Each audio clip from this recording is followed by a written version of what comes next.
Capping like the narco. Got dope like Pablo. Cut throat like Pablo. Chop trees with the Draco. On the north got Diego. Say hasta luego. We'll be in rapping. What's up, y'all? It's your girl Tara, and I'm back with another video. As you can see, this is a different type of video. I wanted to switch it up a little bit. This will be a sit-down video. And today I'm going to be talking about my youngest son, Caleb, and his autism diagnosis. I just really wanted to do this video to be different, you know, to kind of switch it up a little bit, and also to answer some questions, because I do get a lot of questions sometimes about Caleb and autism or whatever. So I had Caleb back in September 2019. Caleb is 3 years old, and Caleb started off like the normal baby, you know, hitting all his milestones or whatever.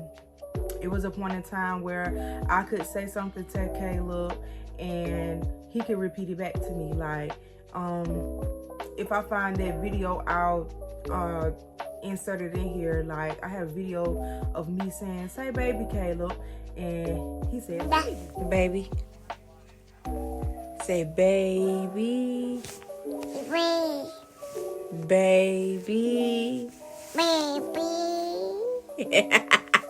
You know, as time went on, I started to kind of like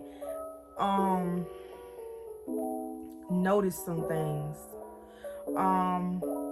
The first thing that I noticed was we could go to events, like family events. My family is a big family, so when we get together on holidays, you know, it's a lot of people. I noticed that when we would go to events, Caleb would just used to cry. You know, just used to cry for nothing. Like, I had changed him, I fed him, you know, and he still used to cry. And, you know, I know they say not to compare kids, but I would always kind of look at my oldest two kids and kind of like somewhat compare it to what Caleb is doing, you know, what Caleb is doing.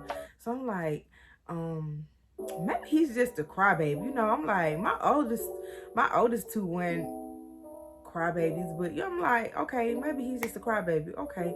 But this was like every family gathering, he would just whine and cry until we left the event. So I kind of was like, maybe he just got that from me. Like, you know, I don't like to be around a lot of people. I'm not too big on it. But, you know, I'm like, maybe he's just, you know, he like me. He don't like to be around a lot of people. So I kind of cut back on that a little bit. Like, I would bring him, but I wouldn't stay for long, kind of, sort of. And as time went on, I started to notice that Caleb wasn't hitting his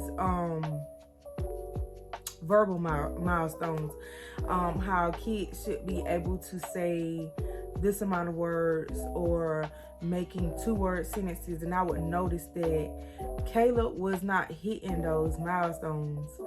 So that was another thing that kind of you know, had me like,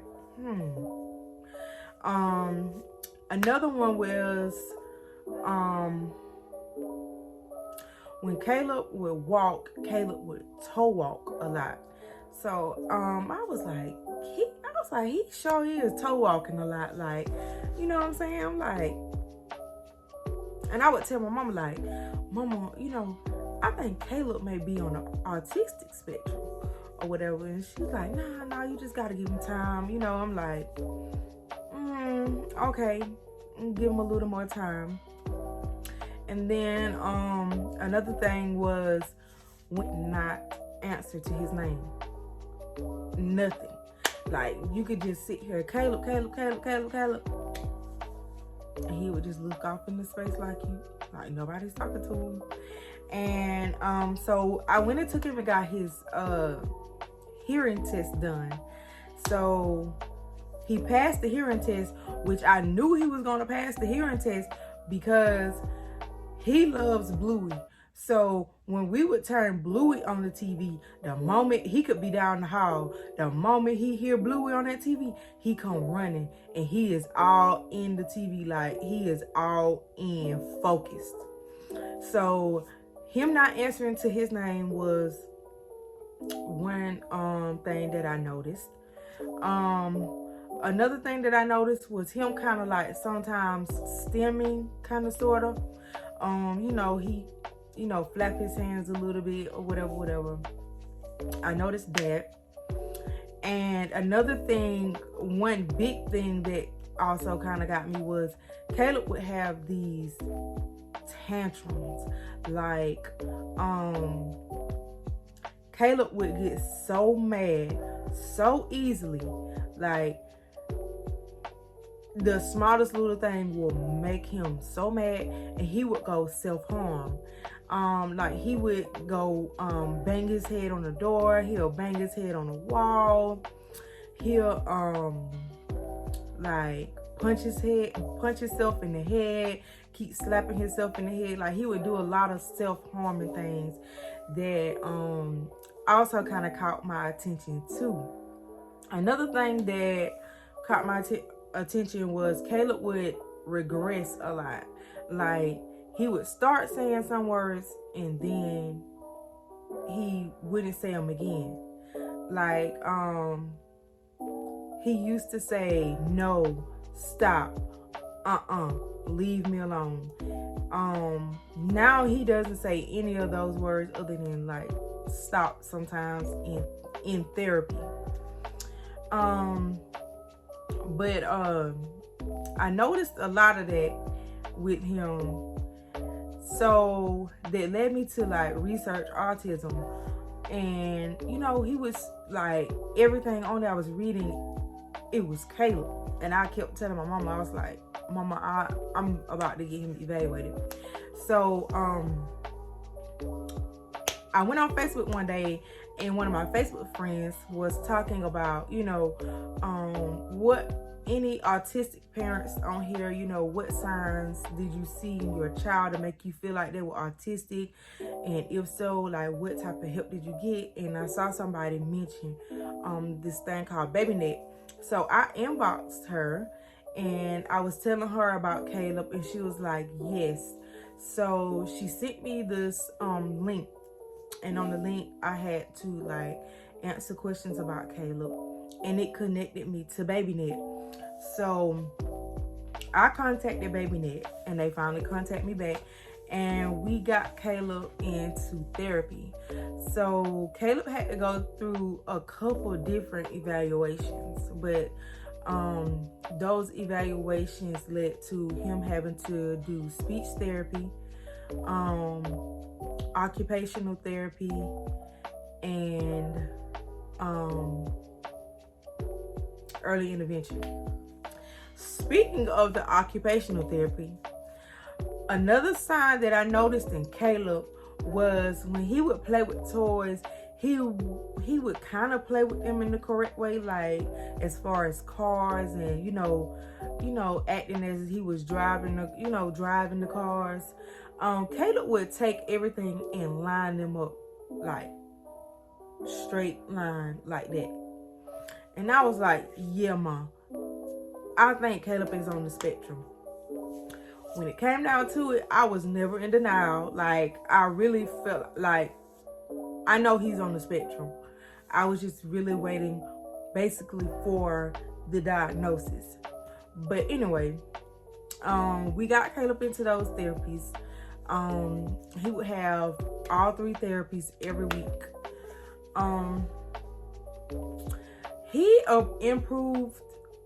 He has improved a lot in some areas. In some areas, he's still slowly, but he's coming along. Speech, he's still basically nonverbal. He can say some things, but he'll say it one time and he won't say it again. Like right now we're working on saying please. He'll say it, but he won't say it again.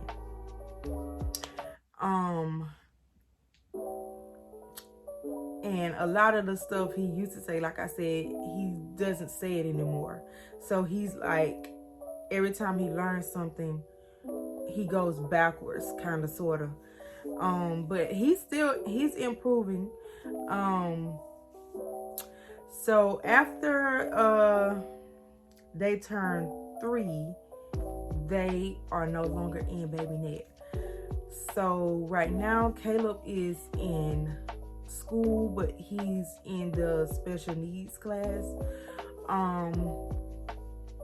And I do see a lot of improvement in Caleb, like a lot from what he used to be. Caleb now sometimes, most of the time, he'll answer to his name. But one thing I know for sure, Caleb is stubborn. He is stubborn and he will ignore you. So some of the stuff we like, Caleb, it's just him being stubborn. But some of it is like he really doesn't know. But he's in the special needs program right now. Which, like I said, I do see a lot of improvement in Caleb. He's doing better around crowds, so to say.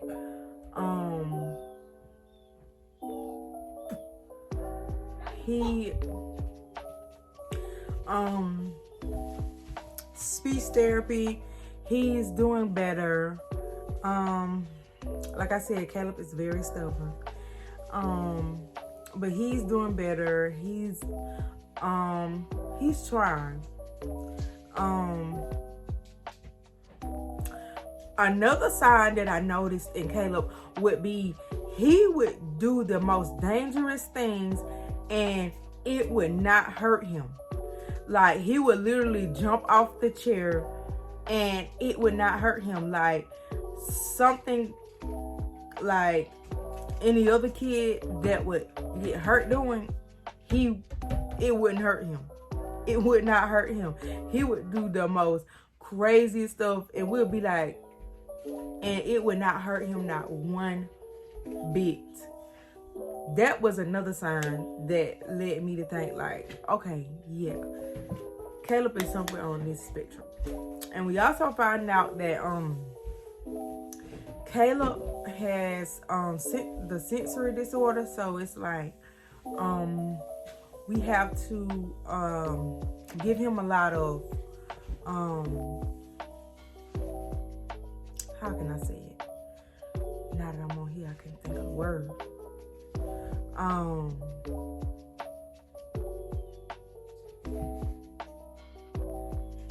We have to give him a lot of, sensory input. So like sometimes to calm him down, we have to like squeeze his arms. We use the brush method. We got the brush from occupational therapy. We do that. We have a weighted blanket to help with the sensory part of it. He just really likes to be played with. Get out of the video. I'm trying to do.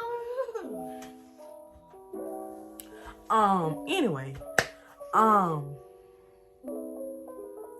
we give him a lot of hugs, squeezes, rough play, kind of, sort of, and that makes him happy and it kind of calms him down a little bit.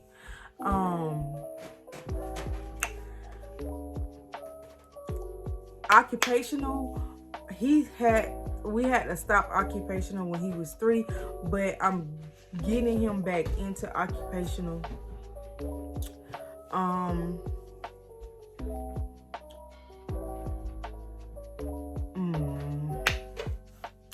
What else?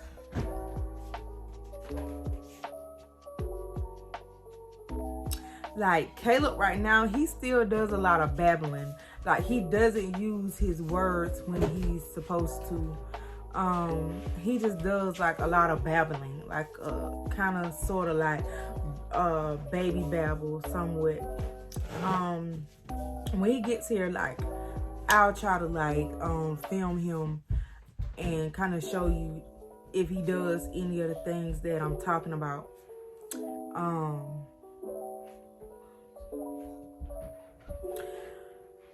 Caleb is very picky when it comes to food. He likes crunchy foods, hard crunchy foods. He doesn't like the soft mushy type stuff. He doesn't. So it's very hard to try to feed him the things that he needs because he doesn't eat them. He really likes chicken nuggets, fries, chips, like hard crunchy foods like that. Every once in a blue moon, he may eat healthier foods when we cook, but most of the time we have to give him hard crunchy foods.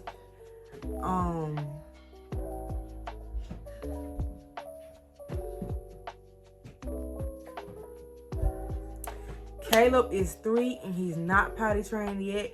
He doesn't show interest in potty training at all, but I feel like I'm gonna try to start because he's gotten to where he just takes his diapers off all the time, boopy diapers or not.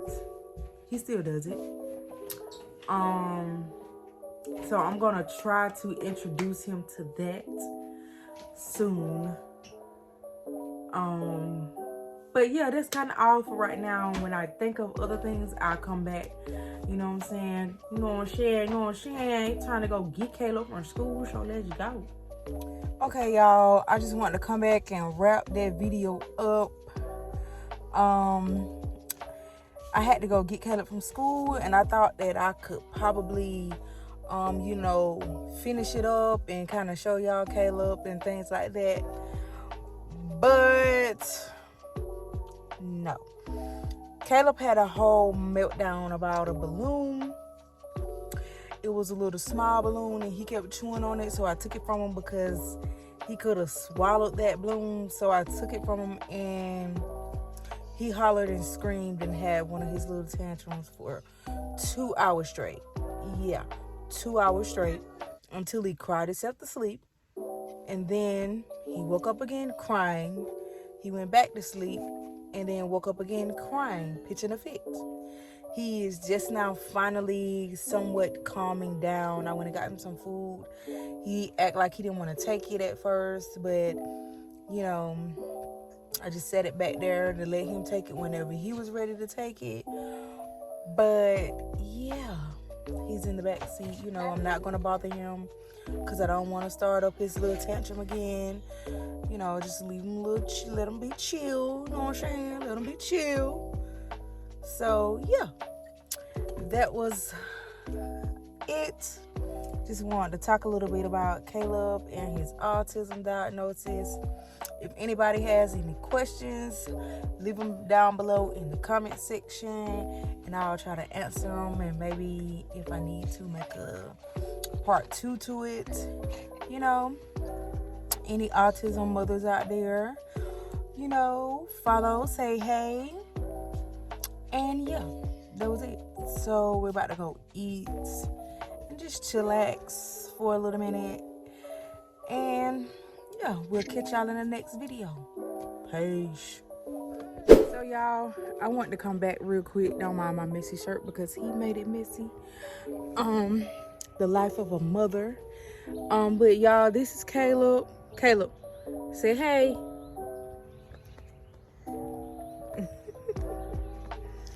Say hey, Caleb.